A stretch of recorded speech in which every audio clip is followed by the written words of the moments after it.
Jerry Jones unleashed a blistering critique of the Cleveland Browns following their humiliating defeat to the Cincinnati Bengals. His words weren't casual observations, they were surgical strikes aimed directly at Kevin Stefanski's decision-making. According to insiders who watched the nationally televised NFL segment, Jones delivered his assessment with trademark bluntness, sending shockwaves across league circles.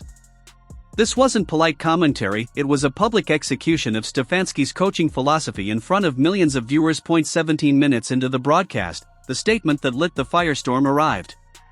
Typically measured when speaking about rival organizations, Jones abandoned all restraint. "I don't understand how you have a player like that on your roster and keep him on the sideline. You don't leave your playmakers on the bench. Period." Those 26 words instantly transformed Cleveland's quarterback controversy from an internal mess into a league-wide referendum on organizational competence. Sources close to the broadcast described producers scrambling, realizing they had just captured television gold. This wasn't typical owner talk, it was an unprecedented rebuke. To understand the fallout, let's rewind to what actually happened during Sunday's disaster. The Browns entered Cincinnati desperate for a win to keep their playoff hopes alive in a turbulent season. The pregame atmosphere was electric, anticipation was high, until the inactive list dropped 90 minutes before kickoff. Shedeur Sanders' name was nowhere in the starting lineup. Instead, Dillon Gabriel got the nod, despite growing evidence that the offense stalls under his command. The stadium gasped in unison. TV crews scrambled to adjust coverage. Social media instantly exploded. This was either a show of supreme confidence or a catastrophic miscalculation. Within 3 hours, the answer was painfully clear.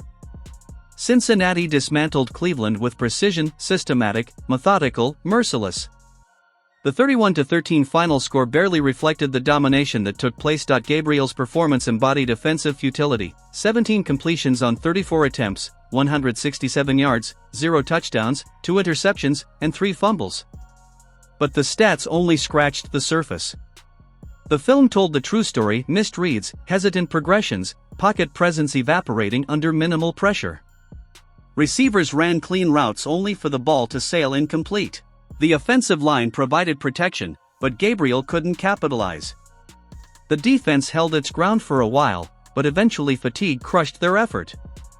Everything Cleveland built in training camp collapsed spectacularly under the primetime lights, and that's when Jerry Jones entered the story.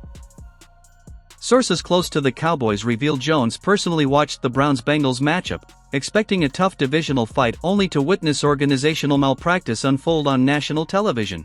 His frustration built throughout the night, boiling over in the third quarter when Gabriel's second interception erased any chance of a comeback. Multiple witnesses described Jones shifting from casual observer to sheer disbelief. "How do you not play that kid?" he reportedly muttered again and again. By the fourth quarter, he'd apparently made up his mind. He would address this publicly. Consequences be damned, the implications are massive. Jerry Jones doesn't critique other franchises without purpose. This wasn't random, this was strategic positioning. Messaging here is firing on multiple fronts at once. First, it reinforces the organizational philosophy: talent rules all. Playmakers decide games. Playing it safe guarantees nothing but mediocrity. Second, it positions Jones as a forward-thinking owner, someone who understands the modern NFL while rivals remain stuck in outdated playbooks. Third, it may have been a calculated shot at destabilizing a division rival, piling public pressure onto an already fragile situation inside the Browns facility. Jones' words landed like light grenades. Emergency meetings were reportedly called within hours of the broadcast. Kevin Stefanski was said to be livid, describing Jones' remarks as an unprecedented breach of professional courtesy. GM Andrew Berry scrambled to contain the fallout, even reaching out to the league office.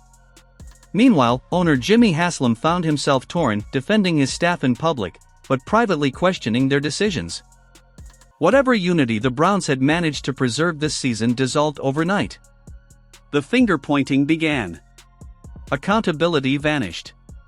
Classic Browns chaos, and don't overlook the viewership impact. NFL broadcast partners invested millions hyping Shedeur Sanders as the next generational QB. Entire marketing campaigns were built around his rise. Documentaries, social media blitzes, merchandise already breaking records. Then Sunday hit, and Sanders was inexplicably benched. By the second quarter, TV ratings had cratered, down 15% from the previous week.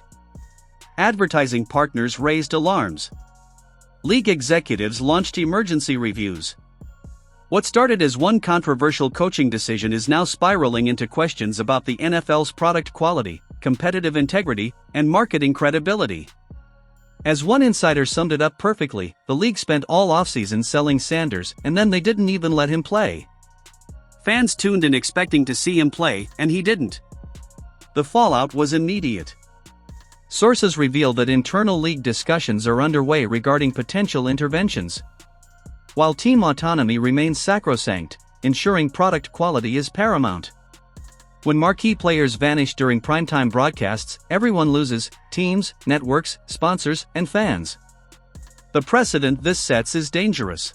Imagine other organizations benching star players arbitrarily, even when healthy. Uncertainty would ripple across the entire ecosystem. Locker room dynamics show a powder keg on the verge of detonating. Sources say Shedeur Sanders learned of the benching decision Sunday morning, roughly 3 hours before kickoff.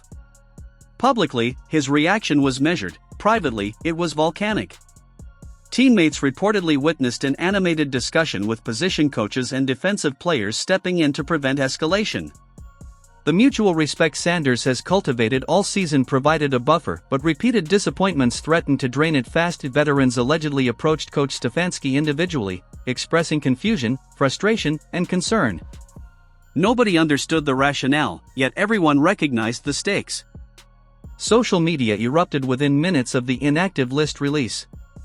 #Shedeur began trending nationally, and following the Browns' defeat, the hashtag's momentum exploded. Younger fans treated the situation like a star player trapped unfairly, demanding liberation. Analytics show unprecedented engagement for Browns-related content, with negative sentiment overwhelming positive roughly 17-1. Rival fanbases mocked relentlessly, while commentators like General Schadenfreude celebrated Cleveland's misery. The digital battlefield is now where modern sports narratives are written, and the Browns are facing complete annihilation. Meanwhile, Jerry Jones continues his media victory lap, leaving the rest of the league to react. Additional appearances were scheduled throughout the week, each platform offering an opportunity to reinforce the message. His commentary evolved, becoming sharper and more pointed. Tuesday morning on the radio: "Look, I've made plenty of mistakes, but keeping your best players off the field ain't one of them." Wednesday afternoon on a podcast: "Cleveland's got special talent there. Shame they're wasting it." Thursday evening on television: "Sometimes organizations overthink themselves into losses." Each statement was precisely calibrated: maximum impact, minimal direct confrontation, a textbook display of Jerry Jones-style manipulation perfected over decades in the spotlight. Now consider Kevin Stefanski's impossible position. His coaching philosophy is built on meritocracy, preparation, and execution. Dillon Gabriel had, in theory, shown superior. Contractual complications only intensified the pressure.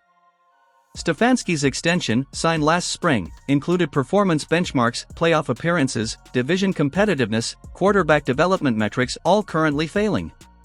The buyout clause was substantial but manageable given Haslam's resources. More importantly, the organization's patience had reached its limit after decades of dysfunction. Another failed season guarantees a full-scale housecleaning, and Barry's future hangs in the balance. The front office, carefully constructed, now risks complete demolition. Everyone understands the stakes, though they act as if nothing is wrong. Classic organizational death spiral accelerating. Dillon Gabriel becomes the overlooked casualty amid this broader controversy. A third-round investment, once touted as the franchise's future, is suddenly scapegoated for institutional failures. His development has been stunted by mismanagement, unrealistic expectations, and impossible circumstances. Sources describe Gabriel as maintaining professionalism throughout the ordeal, staying prepared despite mounting criticism. Privately, frustration simmers, edging toward an inevitable eruption.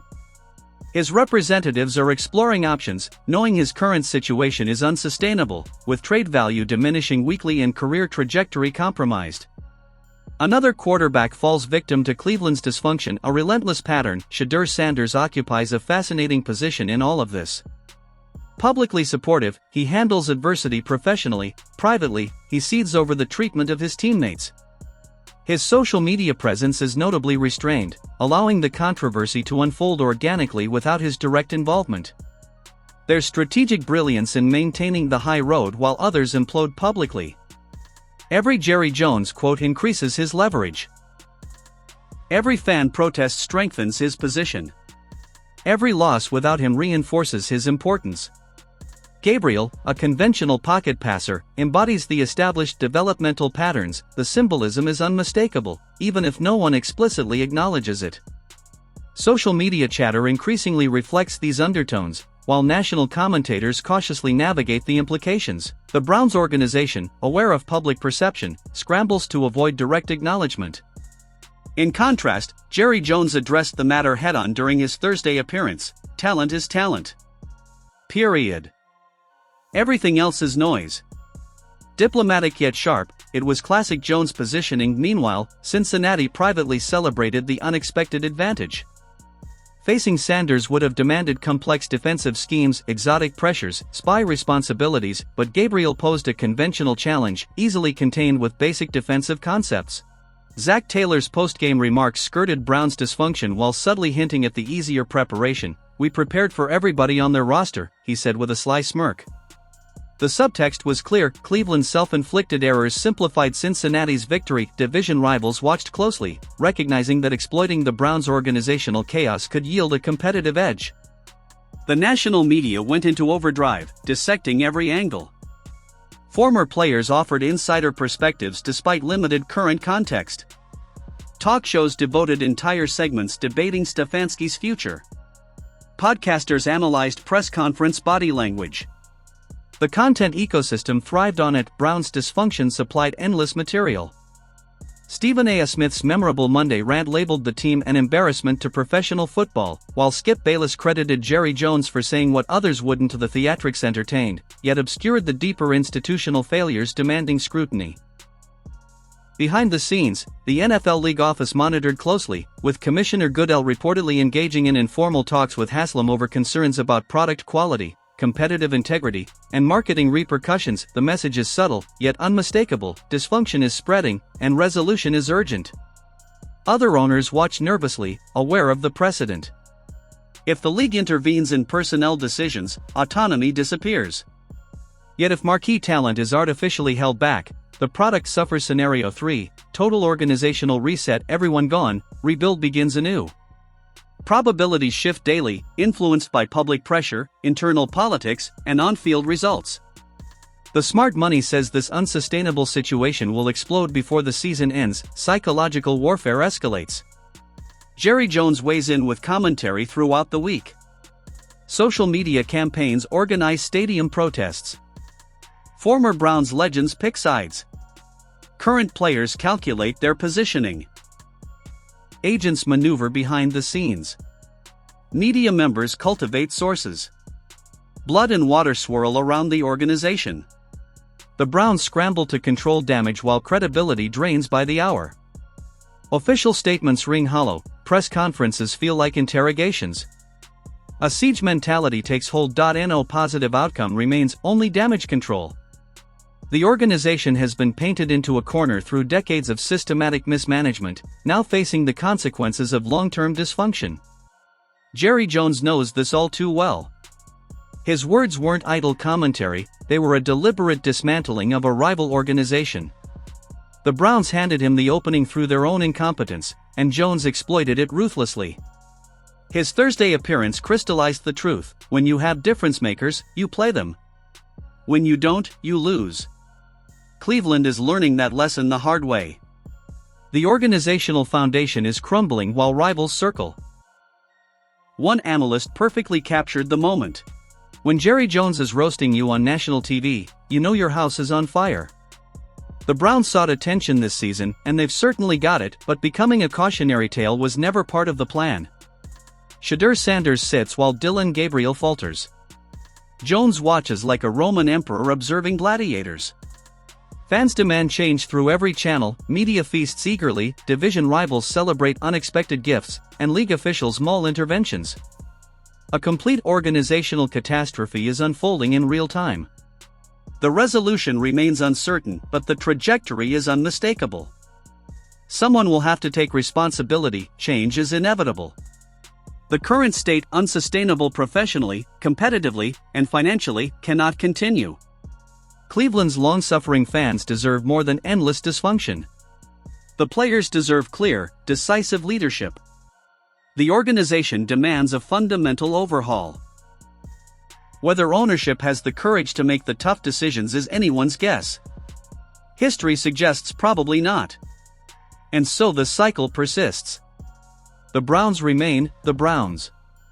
Meanwhile, Jerry Jones sits back in Dallas, a knowing smile on his face. Mission accomplished, in spectacular fashion.